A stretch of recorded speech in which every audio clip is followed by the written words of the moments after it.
1절 할렐루야 여호와께 감사하라 그는 선하시며 그 인자하심이 영원함이로다.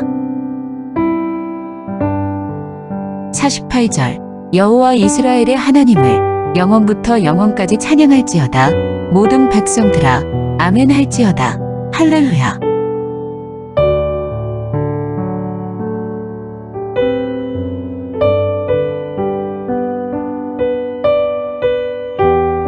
오늘 시편 말씀은 5권의 시편 가운데 4번째 책의 마지막 시편입니다. 할렐루야 여호와께 감사하라는 제목으로 하나님 말씀을 전하도록 하겠습니다. 하나님의 그 사랑 또 하나님의 은혜를 충분히 받아 누리는 그런 삶들을 살아가고 있습니까? 하나님께서 우리에게 주신 그 은혜에 대해서 우리가 과거에 받은 그냥 추억으로만 기억하고 흐릿한 그 기억을 가지고 우리가 살아가고 있지 않는가 한 번쯤 우리가 생각해 봐야 될 것입니다. 물론 하나님의 그 풍성한 은혜를 지금 누리고 그 사랑을 경험하며 삶을 살아가고 있다라고 한다면 큰 문제가 되지 않지만 과거에 받은 은혜만 추억하고 현재 하나님께서 우리에게 공급하시는 은혜를 받아 누리지 못하고 있다라고 한다면 오늘 말씀을 통해서 하나님의 은혜와 사랑을 회복하는 귀하고 복된 시간이 될 수 있기를 바랍니다. 오늘 시인은 하나님의 그 선하심 또 하나님의 그 인자하심에 대해서 맛보아 알고 있습니다. 그 하나님의 선하심과 인자하심을 경험하고 있는 것입니다. 과거 이스라엘 백성들의 역사를 회고하면서 하나님께서 어떻게 이스라엘 백성들과 함께 하셨는가 하나님의 그 깊은 성품을 묵상하고 있는 것입니다. 과거의 그 지난 일들을 그냥 회고하는 것뿐만 아니라 그 가운데 우리 하나님께서 어떻게 함께 하셨는가, 어떻게 그 백성들을 도우시고 인도하시고 선하신 하나님으로 나타나셨는가를 이 시인은 살펴보고 있는 것입니다. 단지 그 과거의 기억만 회고하는 것이 아니라 하나님의 손길을 살펴보고 있는 것입니다. 이 시인이 지금 당면한 문제는 정확하게 알 수가 없습니다. 지금 그의 삶이 형통한 가운데 있는지 아니면 너무 힘들고 어려운 상황 가운데 있는지는 알 수 없지만 그가 분명히 하고 있는 것은 지난 날들 그 이스라엘 역사 속에서 함께 하시는 하나님, 선하신 하나님, 인자하신 그 하나님의 성품을 발견하고 그 하나님을 감사함으로 찬양하고 있다라고 하는 것입니다. 이스라엘 백성들 가운데 함께 하신 그 하나님, 드러나신 그 하나님의 성품, 인자하심과 그 선하심이 어떠한 것인가를 우리가 말씀을 통해서 살펴보도록 하겠습니다. 이스라엘 백성들이 가장 먼저 기억하는 잊을 수 없는 사건은 출애굽 사건 아닙니까? 그 출애굽 사건 이후 이스라엘 백성들이 홍해 앞에 서게 되었을 때 바로의 군대가 추격해 온다는 소식을 듣게 되었을 때에 이스라엘 백성들의 그 반응을 보게 되면 하나님의 은혜를 잊어버리고 애굽에서 구원해 내신 그 하나님의 그 놀라운 그 은혜는 다 잊어버리고 자신들을 왜 애굽에서 인도해 내었느냐, 애굽에 매장지가 없어서 이곳을 매장지로 삼으려고 하느냐, 우리가 다시 애굽에 돌아가서 애굽 사람을 섬기겠다 이런 말을 하게 됩니다. 오늘 말씀에서는 이렇게 표현하고 있습니다. 7절에 있는 말씀을 보시겠습니다. 우리의 조상들이 애굽에 있을 때 주의 기이한 일들을 깨닫지 못하며 주의 크신 인자를 기억하지 아니하고 바다 곧 홍해에서 거역하였나이다. 하나님의 은혜, 하나님의 인자를 기억하지 못하고 하나님께서 왜 그들을 홍해 앞에 있게 하였는지 전혀 그들은 생각조차 하지 못하고 깨닫지 못하고 오히려 하나님을 거역하였다 이렇게 표현하고 있습니다. 하나님께서 그 애굽에서 이스라엘 백성들을 건져 주신 사건은 대단한 사건 아닙니까? 400년이라고 하는 긴 시간 동안 종노릇을 하고 살고 있었는데 그런 민족들을 하나님께서 언약에 신실하신 하나님께서 그들을 건져내신 것이에요.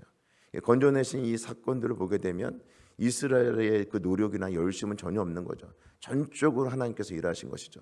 그 위대한 일을 행하신 하나님을 바라보았음에도 불구하고 자신들 앞에 그 당면한 문제 앞에 자신들 그 당면한 문제에서 그 하나님의 은혜를 잊어버린 거죠. 하나님께서 행하신 것들 다 잊어버리고 오히려 하나님을 향해서 반기를 들고 있는 이스라엘 백성들의 모습을 우리에게 보여주고 있는 것입니다. 뿐만 아니라 이스라엘 백성들이 그 광야 생활을 할 때 하나님께서 어떻게 하십니까? 불과 구름 기둥으로 그들을 인도하십니다. 또한 때를 따라서 그들에게 먹을 만나를 공급해 주십니다. 이 만나라고 하는 것도 대단한 것 아닙니까? 광야에서 하나님 주시는 양식이었습니다. 그런데 그들이 광야 생활에 익숙해지자 만나 말고 고기를 달라고 합니다. 이 장면을 오늘 그 시인은 어떻게 표현하고 있는가? 14절에 있는 말씀을 보시게 되면 광야에서 욕심을 크게 내며 사막에서 하나님을 시험하였도다. 결국 하나님께서 그들이 원하는 대로 고기, 메추라기를 내려주셨지만 그곳이 곧 탐욕의 무덤이 되어버리고 맙니다. 기브롯 핫다와라고 해서 그곳에서 많은 사람들이 그 탐욕으로 인해서 목숨을 잃게 되는 사건이 일어나게 된 것입니다. 뿐만 아니라 모세와 아론의 그 지도력에 도전하는 반역들이 일어나기도 하죠. 16절 17절에 있는 말씀을 보시게 되면 그들이 진영에서 모세와 여호와의 거룩한 자 아론을 질투하며 땅이 갈라져 다단을 삼키며 아비람의 당을 덮었고, 이것뿐만이 아닙니다.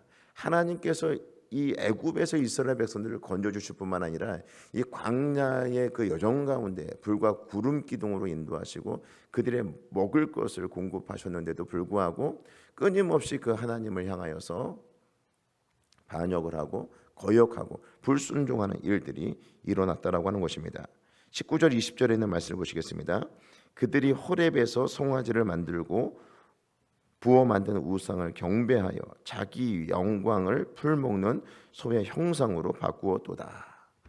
하나님께서 애굽에서 이스라엘 백성들을 건져주시고 시내산에서 언약을 체결하지 않습니까? 모세가 산 위로 올라가서 하나님의 말씀을 받는 동안 산 아래에서는 아론을 중심으로 해서 금송아지 우상을 만들고 이 금송아지가 애굽에서 인도해낸 신이다.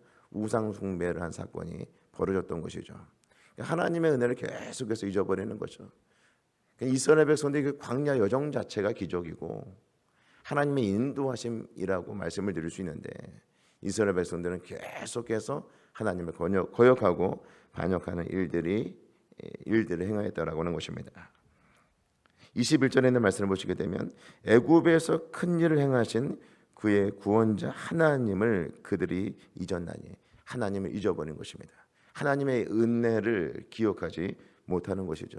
그들이 우상을 숭배하고 하나님을 거역하고 반역하는 이 모든 일들은 하나님을 잊어버렸기 때문에 발생한 문제였다는 것입니다. 그렇다고 해서 이들이 여기서 멈추는가? 그렇지 않습니다. 계속해서 하나님께서 그들을 깨우쳐 주시는데 함께 하시는 그런 증거들을 말씀하시는데도 불구하고 그들은 계속해서 하나님을 거역합니다.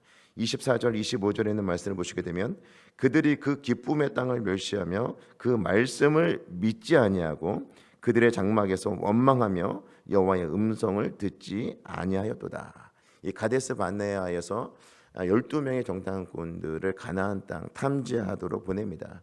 그들이 40일간 탐지하고 돌아와서 보고한 내용을 듣게 되면 여호수아와 갈렙은 하나님이 주신 땅이다. 그들은 우리의 먹이에 불과하다. 그 땅을 우리가 차지할 수 있다. 이렇게 이야기를 하지만 10명의 정탐꾼들은 그 땅에 대해서 혹평을 합니다. 물론 그 땅은 젖과 꿀이 흐르는 땅 맞다. 그러나 그 땅에 살고 있는 족속들은 거인 족속들이다.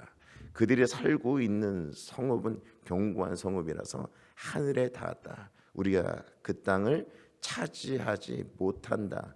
우리는 그들 앞에 메뚜기에 불과하다. 이런 악평을 늘어놓게 되자 온 이스라엘 백성들이 10명의 그 정탐꾼들의 이야기를 듣고 역시 애굽으로 돌아가고자 하는 그런 시도들을 하게 됩니다. 이들이 하나님의 약속의 말씀을 믿지 않은 거죠. 환경을 받아들인 겁니다. 하나님이 약속하신 말씀, 가나안 땅 너희에게 이미 주었다. 그 땅을 너희들이 차지할 것이다. 시내산에서 언약 맺은 것처럼 나는 너희의 하나님이 될 것이고 너희는 내 백성이 될 것이다. 가나안 땅에 들어가서 제사장 나라가 되어 열방에 복을 나누어주는 그런 나라가 될 것이다. 이런 하나님의 약속의 말씀은 일도 기억을 하지 못하는 거예요. 그냥 눈앞에 보이는 그 환경에 주저앉아 있는, 넘어져서 낙심하고 절망하는 이스라엘 백성들의 모습을 그냥 여실히 보여주고 있는 것입니다. 뿐만 아닙니다. 28절에 보게 되면 그들이 또 부올의 바알과 연합하여 죽은 자에게 제사한 음식을 먹여서 광야에서 이 시내산에서 모세가 말씀을 받으러 올라갈 때 산 아래에서 우상 숭배가 계속해서 있었는데 그걸로 끝난 것이 아니라 그들 가운데 광야에서 이런 우상 숭배하는 일들이 계속해서 있었다라고 하는 것을 말씀해 주고 있습니다. 뿐만 아니라 32절에 보게 되면 그들이 또 무리바 물에서 여호와를 노하시게 하였으므로 그들 때문에 재난이 모세에게 이르렀나니 그러니까 무리바 물 사건을 통해서 결국 모세가 약속의 땅에 들어가지 못하는 그런 이유가 되지 않습니까? 33절에 보게 되면 이는 그들이 그의 뜻을 거역함으로 말미암아 모세가 그의 입술로 망령되이 말하였음이로다.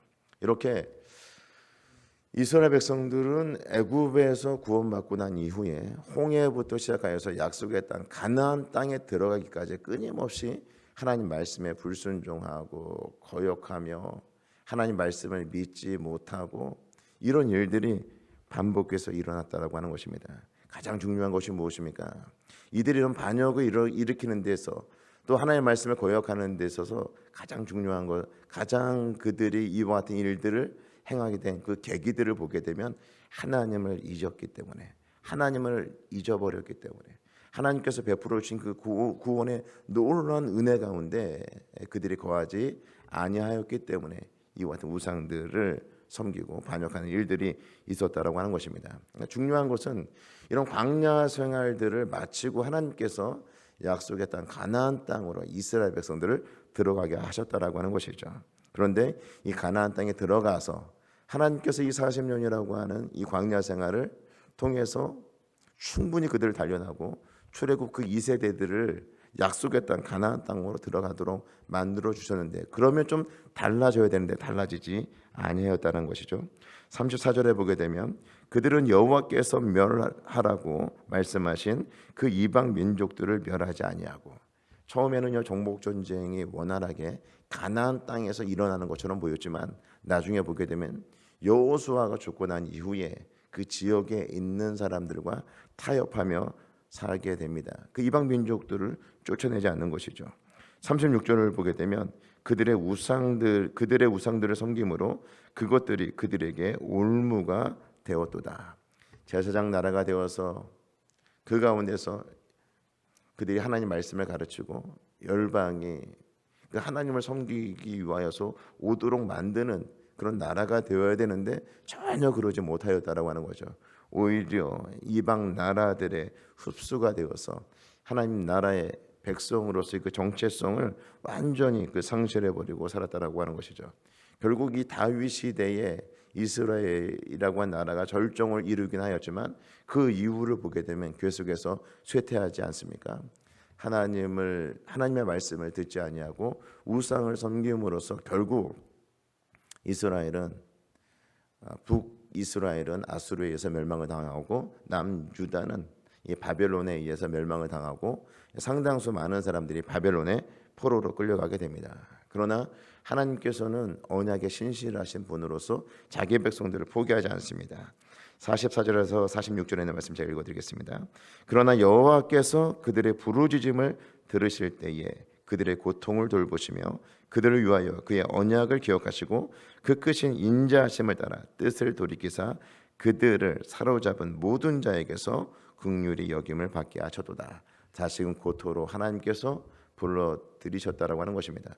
그러니까 지난 그 역사를 회고할 때 이스라엘은 끊임없이 하나님을 향하여 반기를 들었고 하나님의 은혜를 잊어버리고 하나님 말씀에 순종하지 아니하였다고 한다면 하나님께서 끊임없이 선한 목자가 되어서 자기 백성들을 이끄셨으며 인자를 베푸셨다. 은혜와 사랑을 조건 없이 자기 백성들에게 베푸셨다. 시인은 이 장면을 역사를 회고하면서 발견한 것이죠.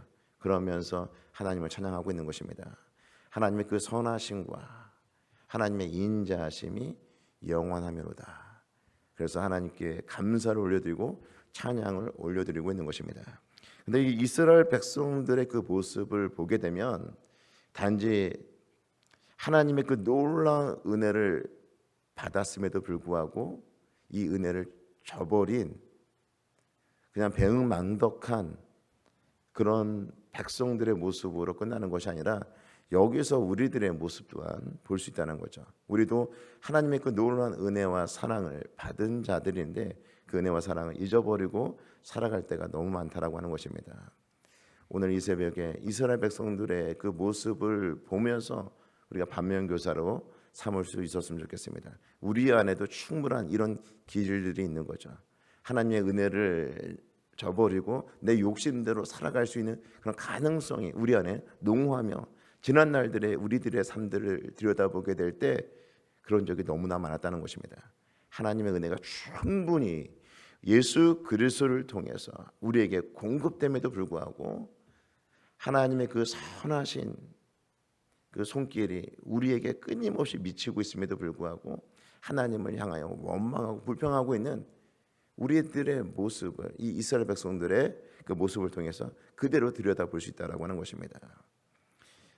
더 중요한 것은 이스라엘 백성들이 하나님의 은혜를 경험한 것보다도 우리가 훨씬 더 많은 은혜를 경험하고 누리며 삶을 살아가고 있다라고 하는 것입니다. 이스라엘 백성들은 쉽게 하나님의 말씀을 잊어버리고 반역하는 삶을 살았지만 우리 안에는 누가 계십니까? 성령께서 계시죠. 성령께서 하나님의 말씀을 깨달아 알게 하시고 또 그 말씀대로 순종하며 살도록 끊임없이 우리에게 요청하고 있는 것이죠. 그러니까 이스라엘 백성들과는 너무나 다른 그런 조건과 그런 상황 속에서 우리가 신앙생활을 하고 있는데 은혜 없이 삶을 살아가고 있다. 그리고 하나님이 부어주시는 그런 사랑을 경험하지 못하고 우리가 삶을 살아가고 있다. 그것은요 확실히 내 안에 문제가 있는 것입니다. 성도 여러분, 주의 성령께서 우리에게 말씀하십니다. 하나님의 말씀을 가까이 하고 하나님의 은혜를 다시금 회복하라고 촉구하고 계십니다. 그리고 성령을 의지하고 하나님 앞에 간절히 기도하라고 말씀하십니다. 그래서 은혜와 사랑을 회복하고 회복된 은혜와 사랑을 우리 주변에 있는 사람들에게 아낌없이 흘려보내는 축복의 통로가 되라고 우리에게 요청을 하고 있는 것입니다. 성도 여러분, 오늘 시인이 고백하고 있는 선하시며 인자하심이 영원하시도다. 그 하나님의 그 선하심과 인자하심을 이 새벽에 하나님 앞에 간절히 기도하게 될 때 그것을 회복하시고 내 주변에 있는 사람들에게 그 하나님의 그 선하심과 또 하나님의 인자하심, 은혜와 사랑을 아낌없이 흘려보내는 귀한 축복의 통로로 쓰임받는 저와 성도 여러분 모두가 되시기를 주의 이름으로 축복합니다. 기도하시겠습니다. 이제 오늘 받은 말씀으로 함께 기도하겠습니다. 첫째, 하나님의 선하시고 인자하심이 영원함에 감사하고 전심으로 하나님을 찬양하고 열방이 알도록 선포하게 하옵소서.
둘째, 생명의 말씀을 가까이 함으로 하나님의 은혜를 기억하게 하시고 순종함으로 하나님 말씀의 능력됨을 경험케 하옵소서.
이제 오늘의 기도 제목을 가지고 합심하여 기도하도록 하겠습니다.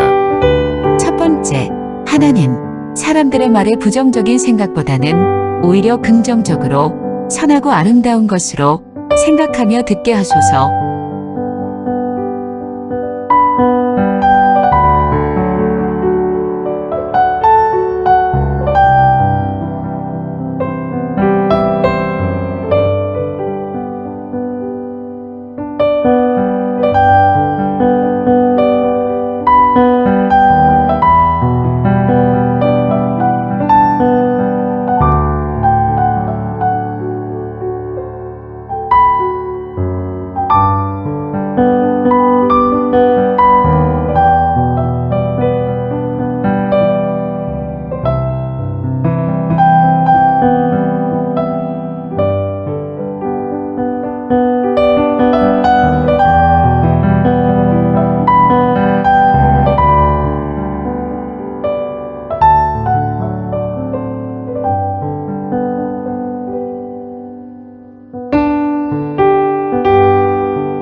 두 번째, 하나님, 우리의 태도와 행동이 다른 사람들의 마음에 상처를 주지 않게 하시고 오히려 기쁨을 주게 하소서.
세 번째, 하나님, 하나님의 선하심과 인자하심이 언제나 우리의 일상생활에 구체적으로 나타나게 하소서.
이제 개인의 기도 제목을 가지고 하나님 앞에 기도하시기 바랍니다.